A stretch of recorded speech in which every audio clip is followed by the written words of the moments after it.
अॼु उमरकोट में Sindh education foundation ऐं अवेयर ऑर्गेनाइजेशन जी ॾेती लेती जे तकरार हज़ारनि शागिर्दनि जी तालीम तबाह कंदे सवे मुलाज़िमनि खे 14 महीननि खां पघार न ॾींदे दरबदरी करे छॾी। रिपोर्ट दर्शन देव जे मुताबिक़ मुलाज़िमनि पारां मुसलसल एहतजाज सियासी अॻवाननि, chief secretary Sindh, home secretary Sindh, वज़ीर आला सिंध जे सभिनी सलाहकारनि अॻियां काफ़ी दफ़ा कराची में धायोसीं, पोइ खुलियल कचहरियुनि में बि धायोसीं, पर अफ़सोस कंहिं बि न ॿुधो। असां सां इंसाफ़ करे पघारूं ॾिनियूं वञनि। जी नाज़रीन, मां दर्शन देव भील, साबिक़ो डिप्टी कोआर्डिनेटर ज़िलो उमरकोट ऐं साबिक़ो न्यूज़ वारो चीफ रिपोर्टर ज़िलो उमरकोट। हिन हिकु हक़ीक़ी कहाणी खां तव्हांखे आगाह कंदा था हलूं त ज़िलो उमरकोट में सवे मुलाज़िम ऐं हज़ारे महसूम ॿारड़ा जेके सिंध एजुकेशन फाउंडेशन ऐं अवेयर ऑर्गेनाइजेशन जे ज़ुल्म में पिसजी रहिया आहिनि। सिंध एजुकेशन फाउंडेशन ऐं अवेयर ऑर्गेनाइजेशन जे ज़िलो उमरकोट ऐं थरपारकर में पंहिंजी खुलियल 36 खां मथे स्कूलनि जे मुलाज़िमनि खे गुज़िरियल 14 महीननि खां पघार न ॾिना विया आहिनि ऐं शागिर्दनि जे लाइ कोई बि सहूलियत न मुहैया कई, जंहिं सबबि कुझु स्कूल बंदि थिया ऐं उन्हनि शागिर्दनि जी तइलीम बि तबाह। पर कुझु स्कूलनि जे मुलाज़िमनि पंहिंजी मदद तहत स्कूल हलाई रहिया आहिनि, पर अफ़सोस कंहिं बि इंसाफ़ न कयो। मुलाज़िम फ़ाक़ा कशी वारी ज़िंदगी गुज़ारी रहिया आहिनि। स्कूल जे उस्तादनि नंदलाल खिमचंद ऐं ॿियनि जो चवणु हो त हिते गवर्नमेंट जे सभिनी नुमाइंदनि जे अॻियां दाहींदे साल गुज़री वियो आहे, पर असां सां को बि इंसाफ़ न थी सघियो। आख़िरकार ग़रीब मज़लूम इंसाफ़ लाइ वञनि त किथे वञनि। इंसाफ़ न मिलण करे ग़रीब इंसान बुख मरंदे ज़ुल्म जे अॻियां हाराई कहिड़ो क़दम खणे थो हर को वाक़ुफ़ु आहे ऐं हर कंहिंखे ख़बर आहे।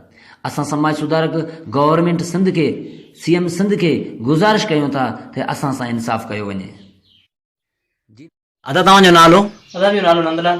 अदा तव्हांजे मुसलसल जेके एहतजाज रहिया आहिनि, जेके लॉकडाउन खां पहिरीं, जे तव्हांजो छा कहिड़ो जेको आहे अवेयर ऐं पंहिंजो सेफ जे विच मसइलो? असांजे स्कूल 2016 खां ज़िले थरपारकर ज़िले उमरकोट में हली रहिया आहिनि 43 स्कूल। उन्हनि जी जेको करे पियो अॻवानी, वो करे पियो एनजीओ इदारो आहे, उनजो डायरेक्टर अली कबर आहे मुसाब, जेको गुज़िरियल 14 महीननि खां 1 जनवरी 2019 खां अॼु ॾींहुं ताईं अञा असांखे पघार न मिलियो आहे। असां काफ़ी दफ़ा एहतिजाज कयासीं, सेक्रेटरी ताईं वियासीं, होम सेक्रेटरी ताईं वियासीं, वज़ीर आला सिंध खे बि एप्लीकेशन मोकिली, असांजो को बि मसइलो अञा ताईं हल न थियो। असां काफ़ी दफ़ा हिते उमरकोट में एहतिजाज कयासीं, मगर अली कबर जो चवणु आहे त असांखे सेफ फंड नथी बि ॾे, उनजे करे असां काफ़ी एहतिजाज कयासीं, मगर को बि खड़ते न निकितो। ऐं हिननि जो पंहिंजो लेती त जेको आहे मसइलो अवेयर ऐं सेफ जो कांटे ते आहे, अञा ताईं असां इहो अपील था कयूं त वज़ीर आला सिंध खे त असांजो मसइलो हल करायो वञे। असांजो जाइज़ मसइलो, असां ईअं न त चयूं त असांजो को नाजाइज़ मसइलो आहे, असांजो जाइज़ मसइलो हल करायो वञे ऐं त असां पंहिंजी ज़िंदगी सुठे नमूने सां गुज़ारे सघूं। ऐं असां टीचर जेके गुज़िरियल 14 महीननि खां पघार न मिलण जे करे फ़ाक़ा कशी वारी ज़िंदगी गुज़ारण ते मजबूर आहिनि। जी, असां सिंध एजुकेशन फाउंडेशन जे पार्टनर अवेयर ऑर्गेनाइजेशन सां गॾु 2016 खां डिस्ट्रिक्ट उमरकोट ऐं थरपारकर जे स्कूल्स जे अंदरि कमु कयूं था।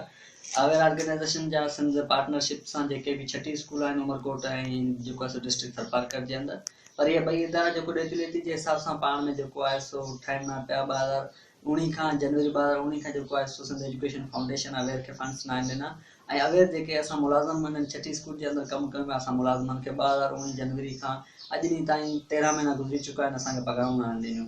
ऐं उन खां अलावा असांजे स्कूल्स जे अंदरि तक़रीबन 4000 खां वधीक मासूम ॿार पढ़नि पिया, उन्हनि ॿारनि जे लाइ कोई बि सहूलियत न ॾिनी वई आहे, जंहिंजे लाइ असां काफ़ी दफ़ा एहतजाज कया आहिनि। ऐं सियासी अॻवान, चीफ सेक्रेटरी मुमताज़ शाह साहब, होम सेक्रेटरी काज़ी कबीर साहब ऐं सीएम जे सलाहकार एडवाइज़र्स जेके वीर जी कोहली आहे, खटूमल जीवन साहब आहे, रियाज़ हुसैन शाह साहब आहे, एजाज़ हुसैन जखरानी आहे, एजाज़ हुसैन शिराजी साहब, इन्हनि सां बि मिलिया आहियूं। बाक़ी MPS MNS जे अॻियां बि असां दायो आहे, खुलियल कचहरियुनि जे अंदरि बि हज़ारे माण्हुनि जे विच में असां दायो आहे, पर मुख़्तलिफ़ माण्हुनि खां असांखे सिर्फ़ु हाकार में जवाब मिलिया आहिनि, पर असांजो मसइलो न आहे हल कयो वियो। असां वज़ीर आला सिंध जनाब जेके मुराद अली शाह साहब उनखे गुज़ारिश कयूं था त महिरबानी करे कोरोना वायरस जे करे जेके तव्हां कलम लागू कया आहिनि, जेके इदारा मुलाज़िमनि सां इंसाफ़ नथा कनि, उहे कलम सिंध एजुकेशन फाउंडेशन ऐं अवेयर ते लागू करे असां मुलाज़िमनि सां इंसाफ़ कयो वञे, असांजो पघार असांखे